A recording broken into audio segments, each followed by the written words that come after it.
राज्य सरकारी अधिकारी मानक लांचखोर मनोवृत्ति एते मात्रा बढ़ी जे बिना हाथगुंजारे किछि कार्य हेउना। दुर्नीति निवारण विभाग द्वारा गिरफ हेले मध्य सरकारी अधिकारी सचेतन हेउनाहांती। सते जेपरि लांच नेबा सरकारी चाकरियाक वृत्तिगत अधिकार।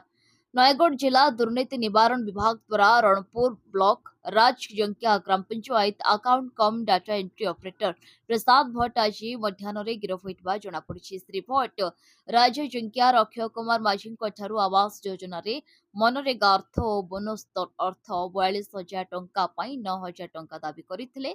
से पूर्वर 5,000 टंका नहीं बेले आउ बाकी 4,000 टंका नेउतबा बेले जंकिया पंचायत कार्यालय विजिलेंस हाथ में धरा पड़ते।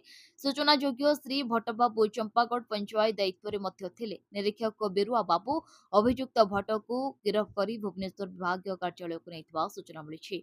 लांच देइथिबा अक्षय माझी कहती प्रथमे 5,000 नहीं बिल पर बारंबार दौड़ाइबारु से विजिलेंस द्वारस्थ होते।